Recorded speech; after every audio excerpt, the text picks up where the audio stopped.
Jesus. Vamos abrir em João capítulo 1.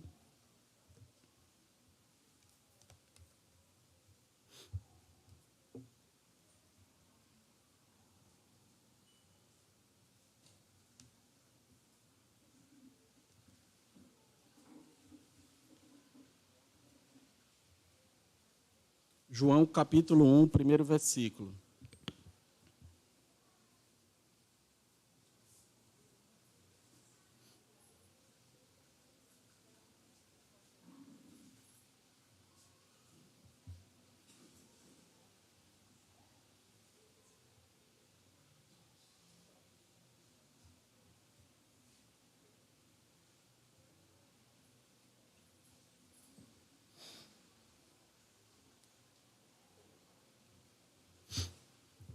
Amém?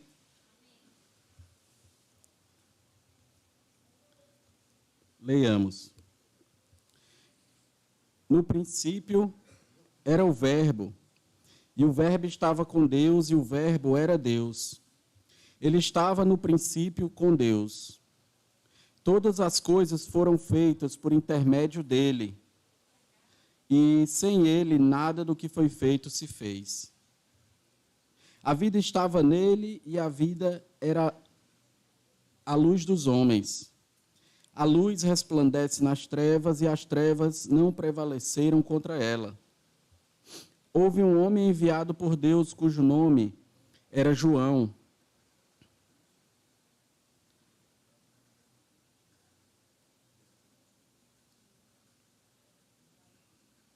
Este veio como testemunha para que testificasse a respeito da luz, a fim de todos virem a crer por intermédio dele. Ele não era a luz, mas veio para que testificasse da luz, a saber, a verdadeira luz, que, vinda do mundo, ilumina a todo homem. O Verbo estava no mundo. O Verbo foi feito por intermédio dele, mas o mundo não o conheceu. Veio para o que era seu, e os seus não o receberam. Mas a todos quanto receberam, deu-lhes o poder de serem feitos filhos de Deus, a saber, aos que creem no seu nome, os quais não nasceram do sangue, nem da vontade da carne, nem da vontade do homem, mas de Deus. E o Verbo se fez carne e habitou entre nós, cheio de graça e de verdade, e vimos a sua glória como do unigênito do Pai. Amém. Vamos orar. Senhor Deus, eterno Pai, aquele em que nós estamos aqui hoje para te glorificar e te render graças, viemos aqui, Deus, te pedir que nos abençoe e fala conosco essa noite através da tua palavra. Nos dá, Deus, entendimento de tudo isso que vai ser falado aqui, Pai. Fala com cada um, transforma os nossos corações e que nós possamos sair daqui edificados com a tua palavra, Pai. Obrigado por tudo, em nome de Jesus. Amém. Amém.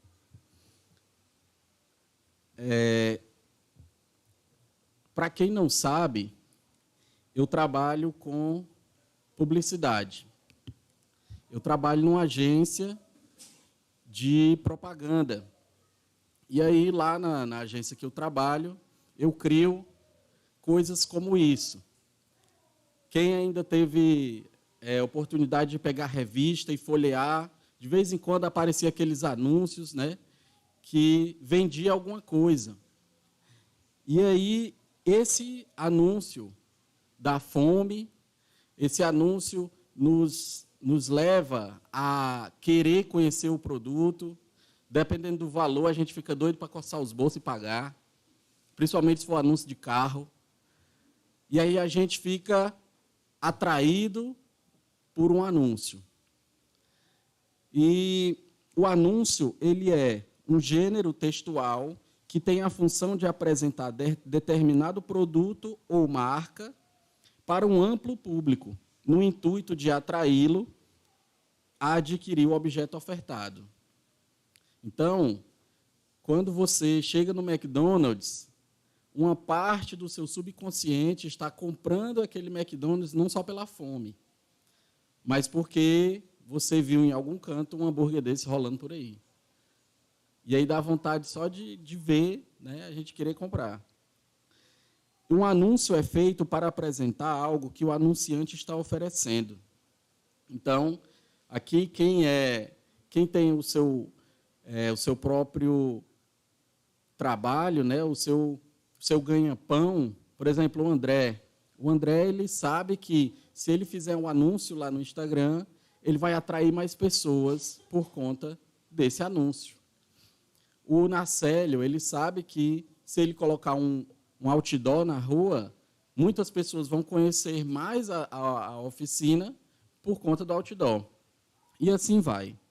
Existe um evento chamado Super Bowl. Para quem não sabe, o Super Bowl é só a final do campeonato de futebol americano nos Estados Unidos. E, para vocês terem ideia, um anúncio desse de revista, mais ou menos, varia, para um anunciante, varia em torno de 10, 15 mil reais.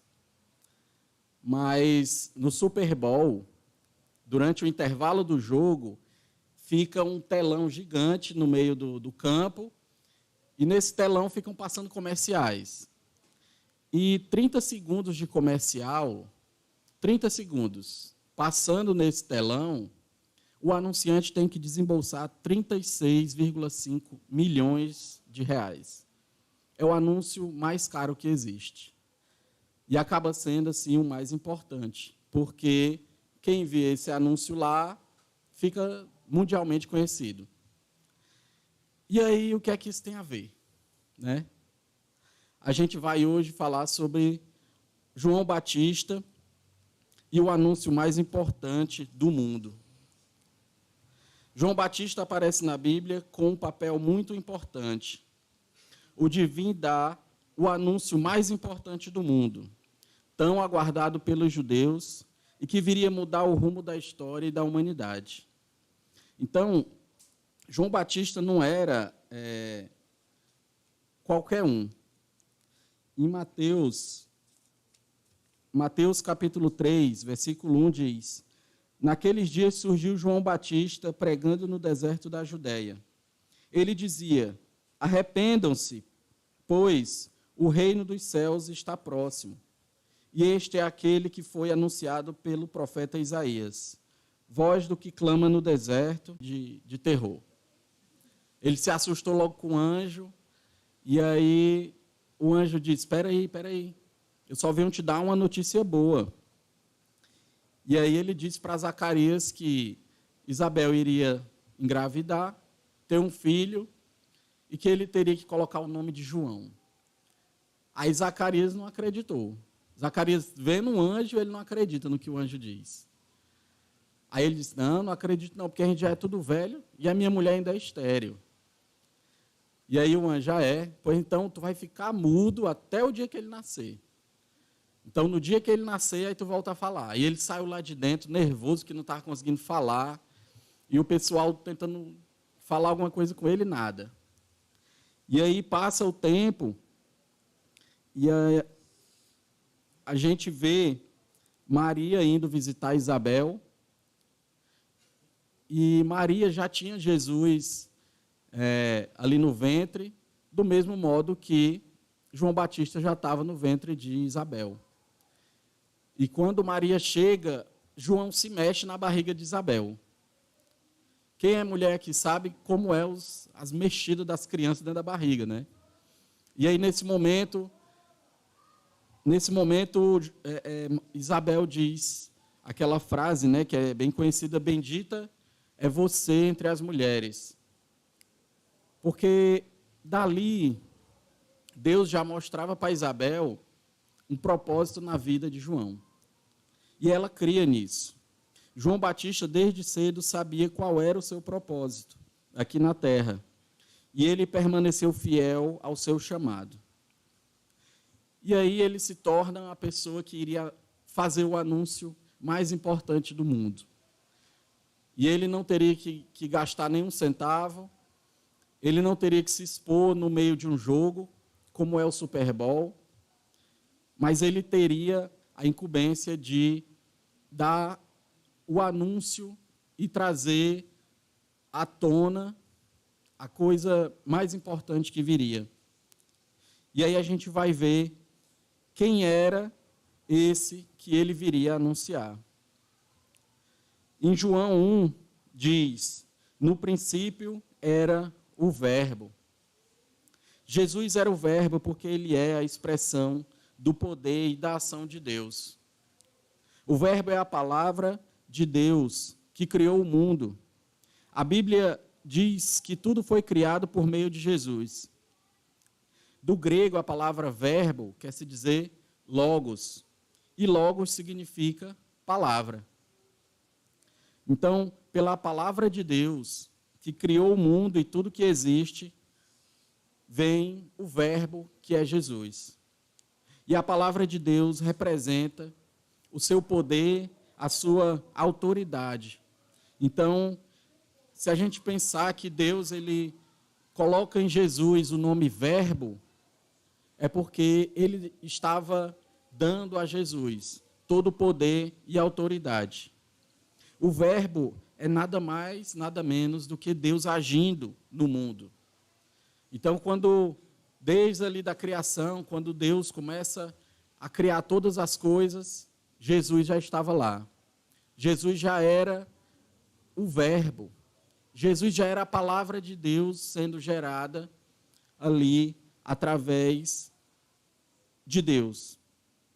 João estava, naquele instante, a anunciar o Salvador, poderoso, que nos dá a vida e nos sustenta com todo o poder. Uma primeira coisa que nós vemos é que Jesus é o Verbo, a palavra. E com ele vem todo o poder e aquilo que nos sustenta. João anuncia uma parte desse Jesus que a gente começa a conhecer. E logo depois, João vem e anuncia a luz. Em João 8,12, Jesus diz, eu sou a luz do mundo. Ao dizer isso, Jesus estava fazendo uma clara afirmação de sua divindade. Então, não tinha como Jesus ser uma falsa luz se ele não fosse divino. Não tinha como ele ser uma verdadeira luz se ele também não fosse divino. Então, ele vem e afirma, eu sou a luz do mundo. Isso significa que a declaração, eu sou a luz do mundo, expõe a autoridade de Cristo e aponta diretamente para a verdade de que ele é o único capaz de romper as trevas do pecado e dar a luz da vida ao pecador. Então, mais uma coisa que a gente vê de Jesus, a gente vê que ele é a única luz que consegue ultrapassar a treva que o pecado gera. É a única luz que consegue dar a vida. É a única luz que consegue nos guiar por um caminho. A gente sabe que existem luzeiros, né, como o sol, como a lua.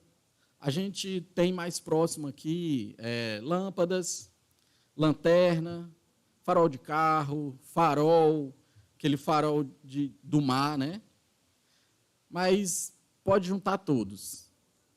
Não vai dar o mínimo da luz que é Jesus.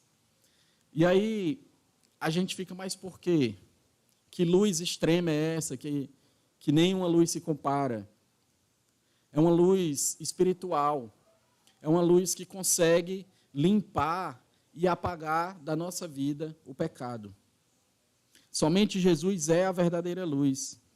Ele brilha no meio da humanidade pecadora, que, em vez de merecer a luz, merecia a morte, que merecia o juízo de Deus.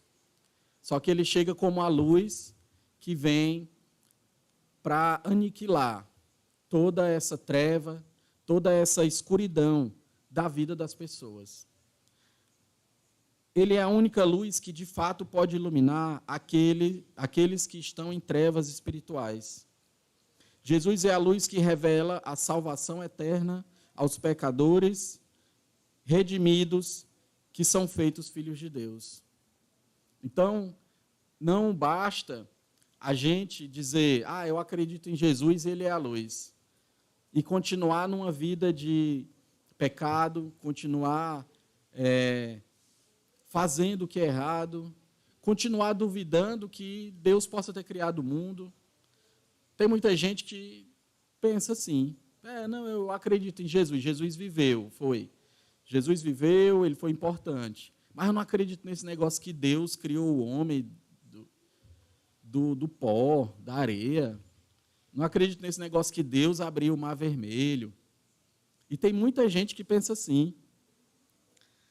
Mas pessoas que pensam assim, elas não acreditam na verdadeira luz. Se você acredita na verdadeira luz, você acredita no que está escrito aqui. Você acredita no verbo. Você acredita naquilo que nós entendemos que é ser salvo, que é ser Jesus. João estava a anunciar a luz que guia o perdido no caminho certo. Ele estava a anunciar uma luz que é o Salvador. Às vezes a gente se depara com a escuridão e o que vem nos mostrar o caminho é uma luz acesa. Uma vez, eu estava voltando do trabalho com a Nara, e a gente botou no Waze, e o Waze jogou a gente para dentro de um matagal. E aí a gente ficou totalmente nervoso.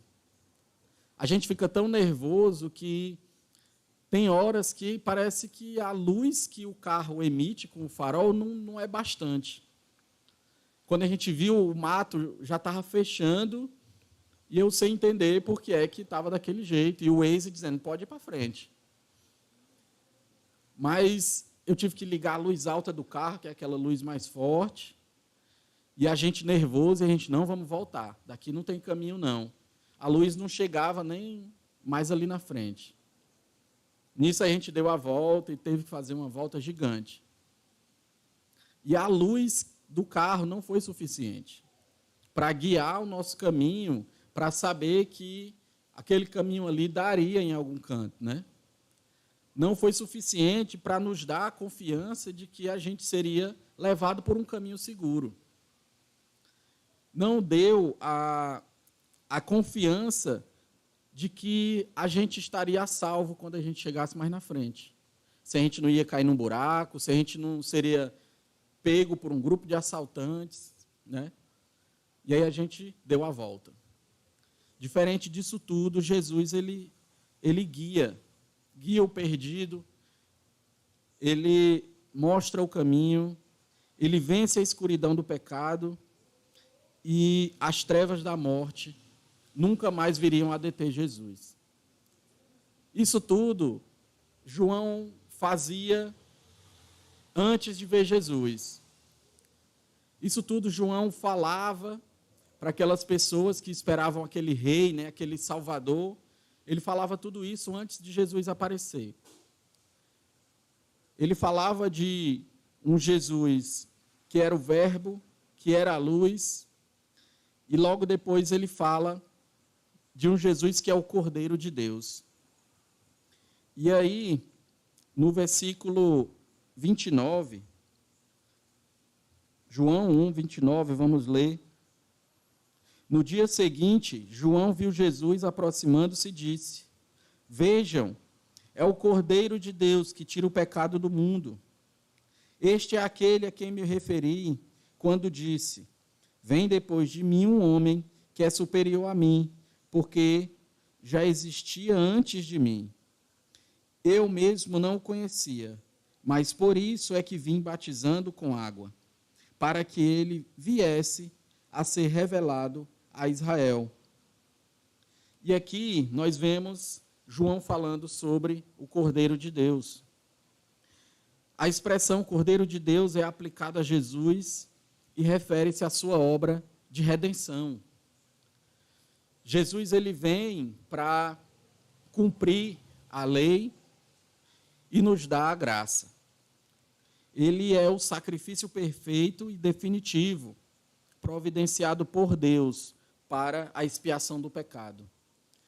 Já não basta Jesus ser a palavra, ser a luz, Jesus também é aquele que vai morrer e ser sacrificado por todos os pecados da humanidade, de uma vez por todas.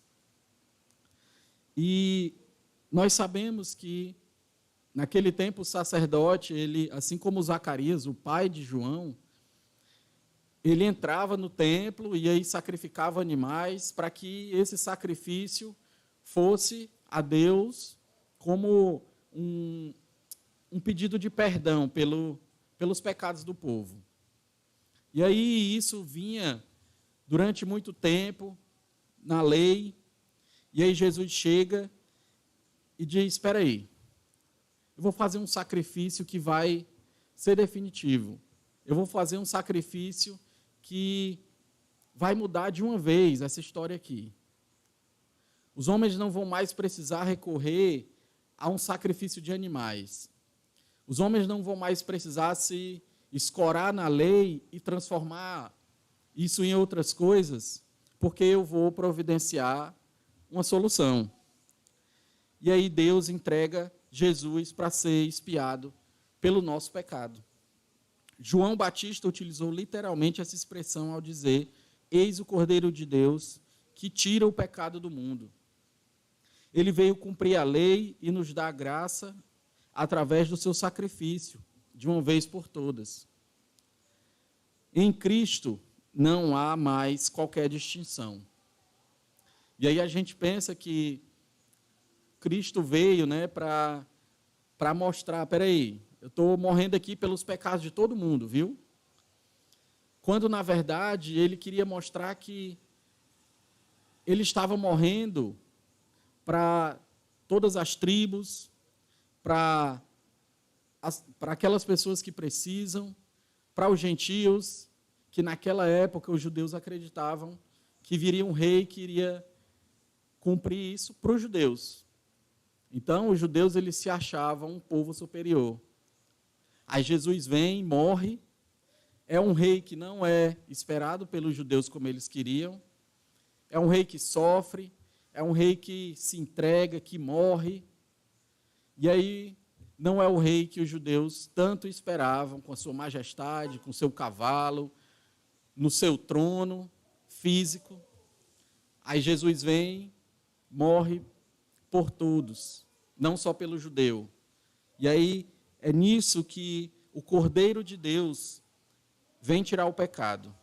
É de todos os seres humanos que estão espalhados por todo o mundo, a fim de reuni-los como filhos de Deus em um só povo.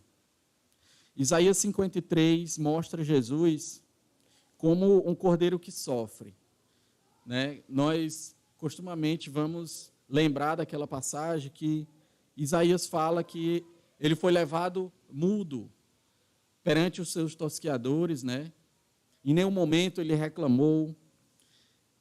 E aí, lá em Apocalipse, Jesus aparece como o mesmo cordeiro. Aquele mesmo cordeiro que foi sacrificado. Ele aparece exaltado e vitorioso. O cordeiro que se ofereceu como sacrifício pelo seu povo, ele venceu a morte.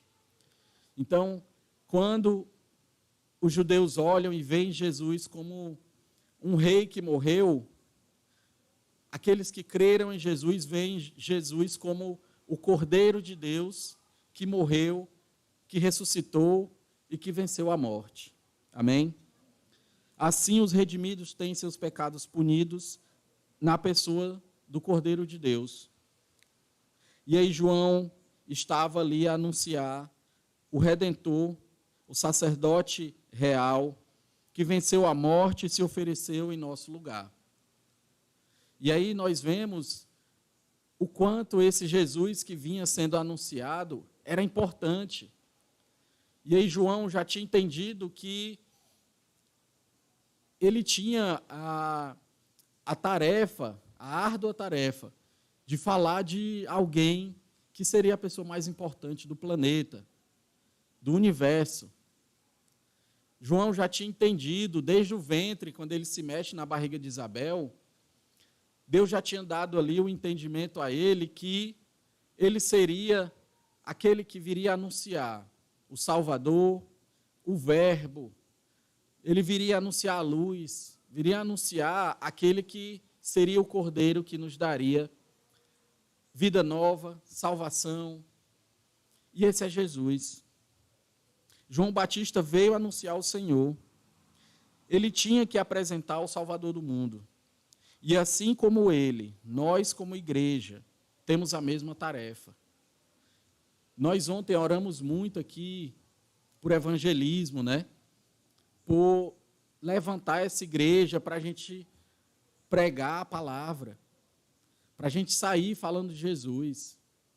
João, ele falava de Jesus antes de Jesus aparecer. Até a hora que Jesus aparece, e ele vai lá e batiza Jesus, e Deus confirma para João Batista, aquele ali que você vê como uma pomba em cima da cabeça dele é o Jesus que é para ser batizado. Aquele é o Salvador. E aí Jesus é batizado, e João Batista, ele não se vê nem no direito de desatar as chinelas de Jesus. Mas ele tem um papel extremamente importante, que era de anunciar esse Salvador. E assim como João, nós também temos esse papel. Existem pessoas que não conhecem Jesus. Existem pessoas que, às vezes, só viram Jesus como uma história. Ou só viram Jesus numa parede, numa foto. Só sabem que Jesus existe durante a Páscoa, durante Semana Santa. Existem pessoas que não sabem quem verdadeiramente é Jesus. E nós temos a tarefa, assim como João, de levar esse anúncio, de anunciar, de mostrar para as pessoas esse Jesus. Anunciar o Verbo, anunciar a luz, anunciar o Cordeiro de Deus às nações, ao mundo. É através disso que nós cumprimos o nosso papel como discípulos. É através de mostrar para as pessoas quem é esse Jesus e quão importante ele é que nós cumprimos o nosso papel como cristãos. Eu sei que é muito difícil hoje em dia. É muito complicado quando a gente tem que falar para alguém de Jesus. Eu lembro que quando eu era criança, toda vez eu lembro quando eu era criança. Ainda bem, porque eu não estou esquecido. Mas, na igreja, toda vez que tinha campanha evangelística, meu pai e minha mãe, bora, vamos. Eu ficava até meio chateado, às vezes, porque eu era uma criança. Eu queria ficar com os amigos. E aí muitos pais deixavam os meninos ou na igreja, ou então com outras pessoas, e eu queria ficar brincando com eles. Eu não queria sair para ficar andando. Mas aquilo foi um aprendizado muito grande para mim. Eu comecei desde criança a ver a importância que é falar de Jesus para as pessoas. Apesar de eu não ser bom com isso. Apesar de eu não exercer isso costumeiramente. Mas eu via a dificuldade que era de chegar para alguém e o quão vitorioso era quando, no meio da rua, a gente falava com alguém e a pessoa dizia, não, entre, vamos falar aqui.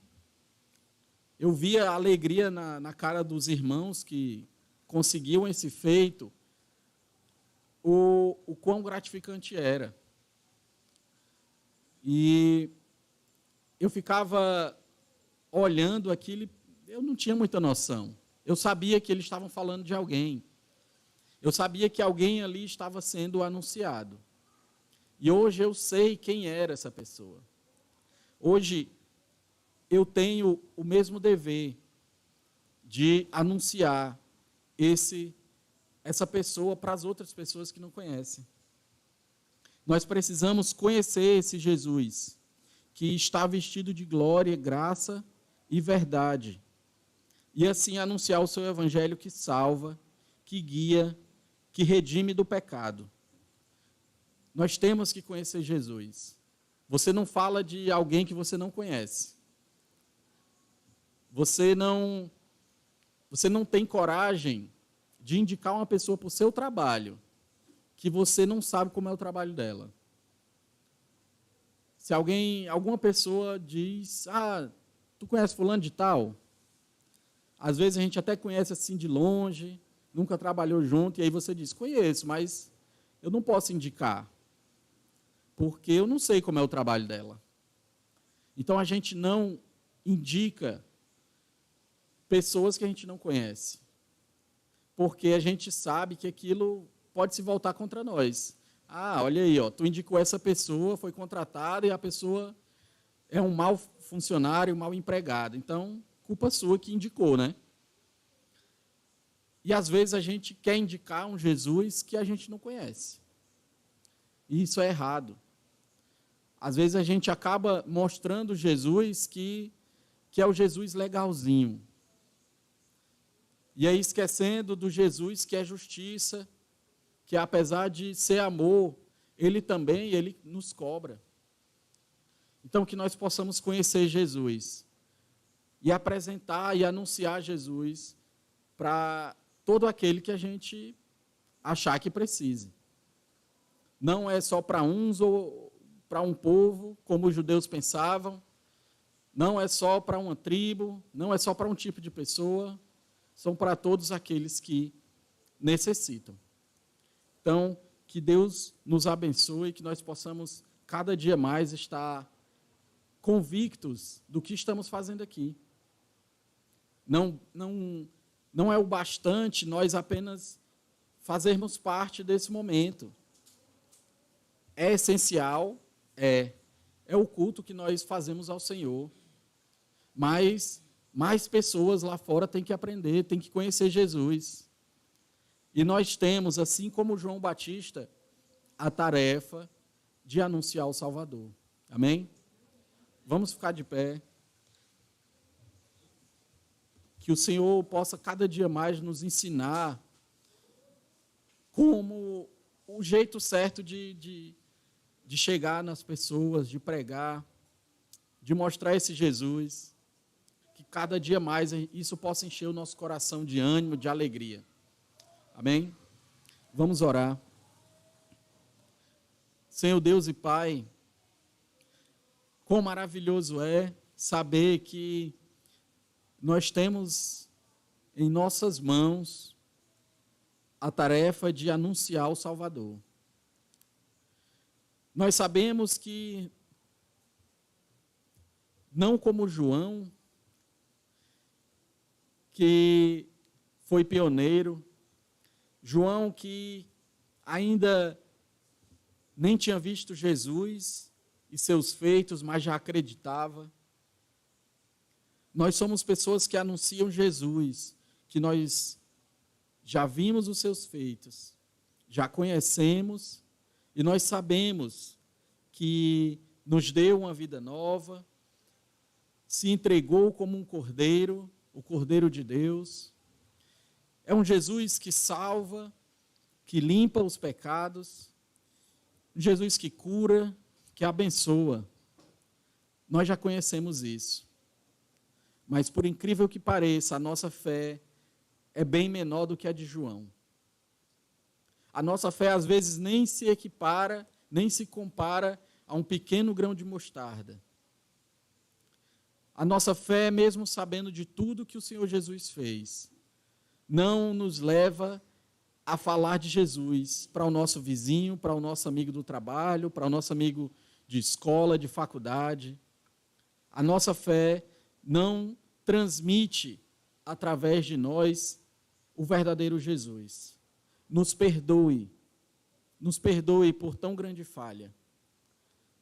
Eu sei que nós somos falhos, nós somos pecadores e estamos batalhando para sermos pessoas e cristãos melhores, verdadeiros discípulos, que querem ser assim como João, que anunciam o Salvador, que anunciam o Verbo, a luz e o Cordeiro, assim como nós vimos hoje.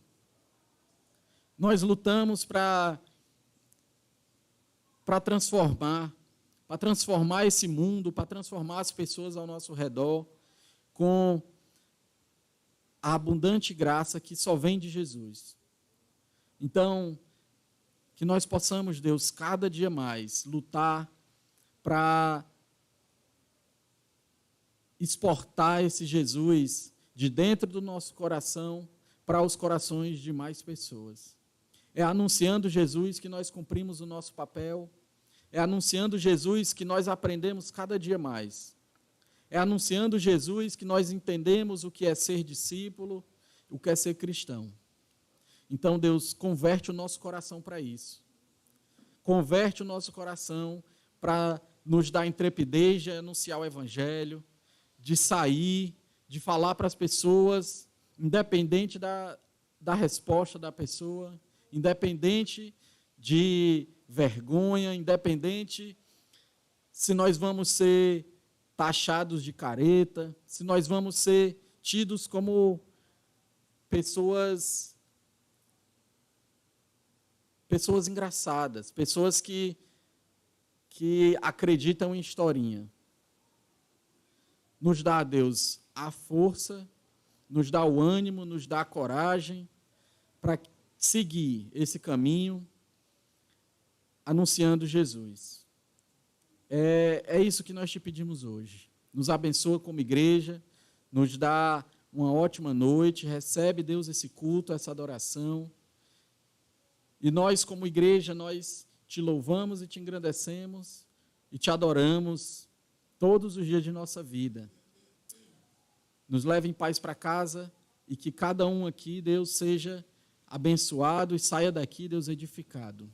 Obrigado, Deus, por tudo, em nome de Jesus, é que nós te oramos e te agradecemos, Pai. Amém. Amém, irmãos. Boa noite.